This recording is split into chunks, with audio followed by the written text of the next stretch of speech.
Hi, it's Monica. I'm the mum behind the Mum the CEO. I have a story to tell you today, and the story goes like this. There was a girl who arrived into a foreign country, and she was initially super happy and excited. But she left the baggage in her home country, and she left an ex-boyfriend, and things didn't just work very well. After a while, her ex-boyfriend joined her, and you think in here there would be, and they lived happily ever after. Well, sadly, they didn't. And actually, sadly, it's not that sadly after all.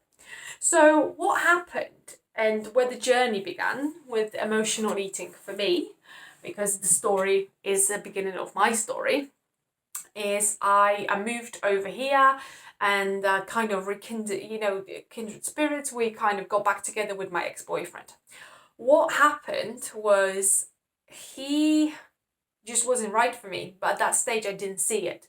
So overall, I wasted about 9 years on the old relationship. Some people think it's wasted. The only reason I'm doing air quotes because I don't believe it's a wasted time. Just because I've learned so much. I understood what I wanted out of my new relationship. I understood what I'm willing to accept from other people, but also the things that I'm really not willing to accept and will never compromise. Core values and things that are important to me. So I've learned loads and loads of stuff. So that's kind of around time when where the comfort eating became a really, really prominent thing because if you think about it, I was really, really unhappy in my relationship. He was going out partying, he really didn't want to be indoors. I had a job where I was surrounded by people all the time, so I needed to just recharge and stay at home. He wanted to go out and party. There were times where I didn't know where he was at night and I had to go and look for him or ring him all the time and find out where he was. It took a massive toll on my mental health, and I also found that I just didn't break it up, and I wasn't sure why, but I think it kind of was the fact that he was such a connection to my old life back home, and I felt that if I leave him, I'm going to be completely alone. So I kind of just went deeper and deeper into this relationship, and it just got worse and worse. So what I started doing is I started compromising my own health and my own well-being for this relationship. So to make myself happier, I would eat chocolate, I would eat cookies, I'd eat cake. If you imagine those bags of cookies you can buy in a shop, I could eat two in one sitting. Like 2 bags in one sitting. And it made me feel glorious for about 10 seconds. So while I was eating this, I felt wonderful because I numbed all the feelings and everything was out of my head, was gone, because this super amazing taste in my mouth was just carrying me until I finished eating. As soon as that wonderful bliss has ended and it turned out there was no more snacks, what happened was I got myself into this vicious circle. So the circle went, I feel sad, I need to eat something nice. The next step was eating something nice, right? Or going to the shop, going way out of my way to actually get something nice. So then I had this something nice, I ate it. And afterwards, what did I feel? I felt like absolute crap because I felt like I might as well just throw the caution to the wind and everything else, and I might as well just go and eat more because now you ruined everything and you're going to be fat forever, and who's going to want to look at you? So that's then moved me back onto let's eat something nice and make yourself feel better. And it was going round and round and round the circles. What I wasn't addressing is I wasn't addressing the issue that was causing me to emotionally eat. And at that stage, I didn't realize I was emotionally eating. I think once you are an emotional eater, it is very, very easy to fall back into old routines because new feelings can trigger the old habits. So it's very, very important to try to navigate in your head to understand why you are eating. So sudden urges, definitely a comfort eating signal. Hunger grows over time. I watched Mel Robbins talk about this not long ago, and she was explaining how her sort of comfort eating worked, and it's that was exactly like that for me. But at that time, I was too deep in to see the woods for the trees, so I couldn't even comprehend that I was comfort eating. I was so unhappy, and then one day, actually what happened is my ex-boyfriend's friend recommended to us Insanity.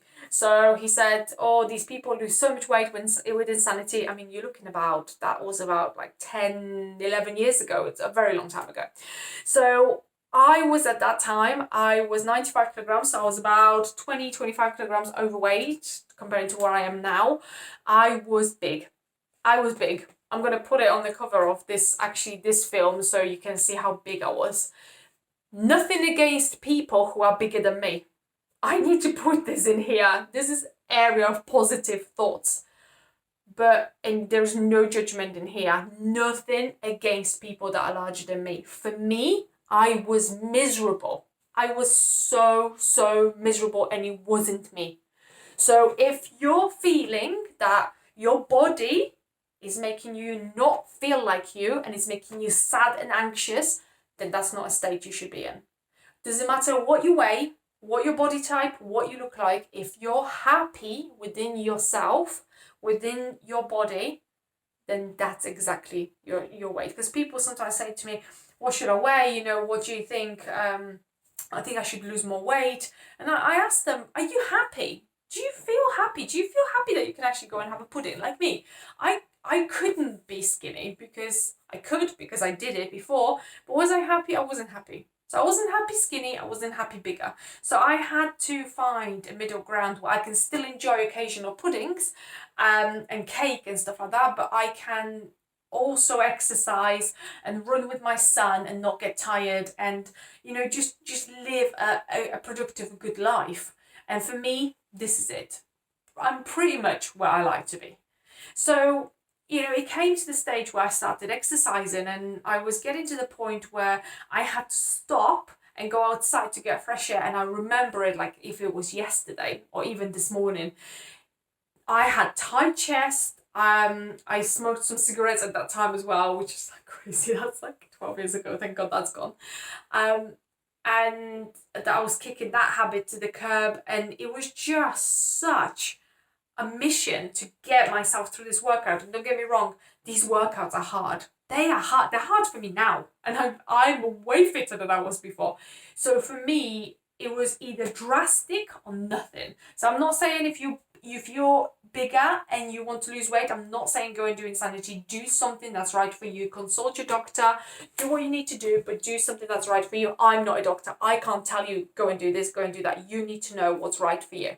For me, that's what it all began really. So then I started slowly losing weight, even though my food was still here and there. So then I thought, wow, oh my God, I am actually starting to look a bit better, and I feel a bit better, and I can do a bit more. So I thought, right, okay, let's try more. So then I started picking up their meal plans, and yes, sometimes I failed, sometimes I succeeded, but I was moving forward. And I think it was so crucial and so important for me at that stage, the moment of tipping the balance onto the other side. So it was the pendulum. When it first starts moving, it has to get the oomph to start going, and then it will just keep going. So the first step is the hardest step you can take. Once you took that hard step, everything after will become a little bit easier, because you're already in the movement, you're already swinging. So really, that's where it kind of started for me. And that's when I started realizing, okay, I can actually do this. There was nobody around me putting me down. So I can't really, blame my ex going, oh yeah, he told me I'll never succeed. He really didn't. But I was so stuck in my own head that I still had the negative self-talk. I still looked in the mirror and went, oh my God, look at you, look how fat you look in this picture or that picture. Or, oh yeah, why don't you just go and eat more? Because what's the point? You're never going to be slim again. and it was going round and round and round in my head. So once I kind of started battling that, then loads of things started coming out. Then I started actually, a while after that, I actually broke up with my ex-boyfriend, and it all happened over a stupid argument over one of my dogs. But it was just finishing something that was already broken. That relationship was broken for a very long time, and I never thought I could live without him.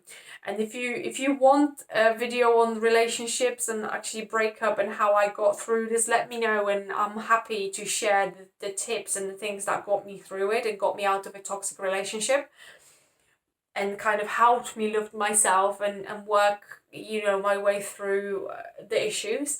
But we were nearly engaged, and then we I broke up with him, and it was all a lot of drama for like 2 weeks. We had to live together in the same house. It was just tough. By that stage, I knew I could do things. I knew I had some sort of control over my life, over my body, over the things, the way I looked and the way I felt. So after I broke up with him, that's when things started happening more, because I had more time to concentrate on myself. I kind of spent more time working on myself, and I actually started looking great and feeling great, and I actually felt sexy for the first time and felt like I'm good looking, and that I actually have a chance in how to actually get someone and find someone who will appreciate me, and that I am of value to all, to other people, in many more ways than just my mind. So that happened.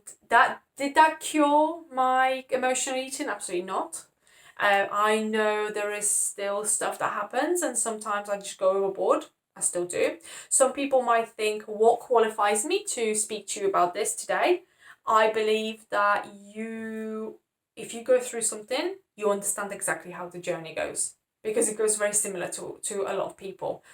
And once you understand the journey and are able to overcome the issue, even if you're not cured, let's say, but you're moved from point A to Z or D or wherever, but you made a progress and you found a way that works, then I think that makes you qualified to actually speak to people and help other people. I don't need to be a nutritionist to tell you what it feels like to comfort eat, to be miserable as hell in my own body. I don't have to have a PhD or anything else. I don't have to be a doctor to tell you what that feels like, because I've been there, I've done it, and I come out on the other side. So that's why I'm here talking to you. And I think it's really important that these things that happen to us, we share with other people, because there's loads of other people in the same boat that I was. And I want you to know that there is a way out. And if you need support, if you need motivation, there is Mum the CEO on Instagram and Facebook. There will be a website coming. I'll be here on YouTube. Message me, I am here for it all. I am not a psychologist.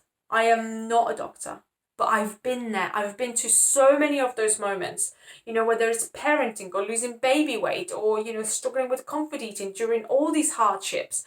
I've been there in those times, and I'm here to help you and guide you and show you that it is absolutely possible. Will it be easy? Absolutely not.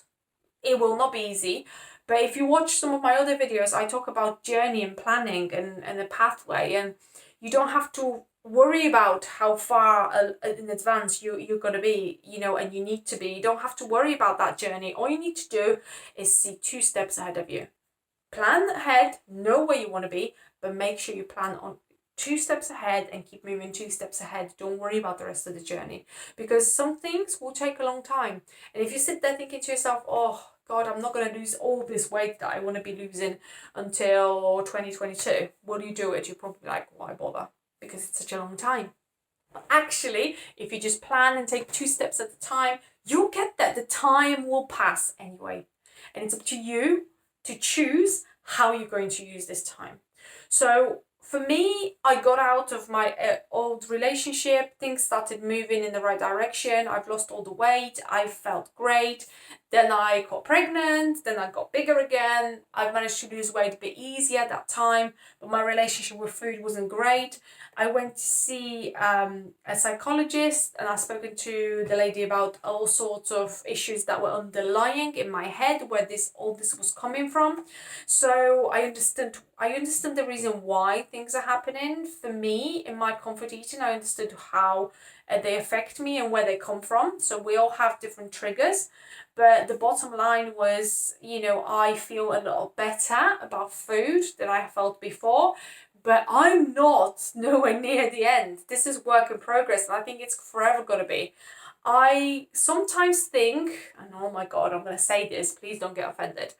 I sometimes think it's comfort eating and eating out of stress and making yourself feel better with food is abusing food, which is like abusing everything else, abusing alcohol, abusing narcotics of some sort, drugs, anything, abusing medication, anything like that. It's abusing things that are not meant to be abused. So food is meant to be a source of fuel for our bodies. Yes, we should enjoy occasional treats, but you can't go throughout the whole day thinking about food, like literally mesmerized and completely focused. What am I going to eat next? When can I eat next? I need to eat. What can I eat? What's going to make me feel better? What do I fancy? And standing in front of the cupboard going backwards and forwards to the fridge for 50 times because I feel unsettled. But actually, I'm addressing that with food instead of going, oh, I'm unsettled. Why am I unsettled? What can I do to feel better? So also a really good way to deal with comfort eating, I think, is the Mel Robbins book, 5 Seconds. And it's, I believe that's what it's called, 5 Seconds. Trying to think now, I can't actually remember. I'll tag it down in the comments because I've read it a while back, but that's a really cool concept where you count yourself down from 5 to 1 and then you go. So that's a really good book. So if you want to read something like that, then that's a really good recommendation. But if you have any more questions about comfort eating, how to tackle it, what to do, let me know, because if you need any more of these videos or an action plan that I had for myself, or how I envisioned my goal and how I pushed through it, then please let me know. What worked for me, what I want to say here, what really worked for me was obviously the Insanity, but it was home workouts. I didn't have to go to the gym and be embarrassed because of my excess body weight, and I didn't have to be sweating in public, which I hate. And I didn't have to, be looked at by other people, judged by other people. In my head, I was already judging myself. I didn't need anyone else to judge me. So that really helped me. And to be perfectly honest, I still work out at home. Over all these years, I followed these programs from Beachbody, and I still work out at home to this day because it's so much more convenient. I haven't got time to go to the gym in the morning and back. By the time I travel, never mind the gym time, I've done my workout at home. So I find that really, really useful. But it's a nice way to start tackling the issue of comfort eating and your body image. So give yourself some grace, give yourself a break, give yourself a bit of love, because we're making it hard enough on ourselves instead of other people. Rarely make it hard on us as hard. We are so hard on ourselves. So sometimes we just need to take a little bit of pressure off, change one thing at a time, and I'll be uploading loads of videos that I've uploaded onto the social media. They'll be coming as well, because I want to share with you the tactics, how you can change things and how you can take things one thing at a time. And there is so much more that's going to be coming. But I really wanted to share this with you, with this journey that I've been on, because it's been a complicated and a powerful one, and I just couldn't do it on social media because the videos are just too short for me to share everything that was on the topic. So let me know what you think, whether this is useful, whether there's any other topics that you want me to talk about, and then I'll catch you on one of the platforms. And have the most wonderful day, and I'm rooting for you. I'm here for you. I'm gonna be your biggest fan. So just let me, and I'll happily help you and guide you on the way. So take care. Bye.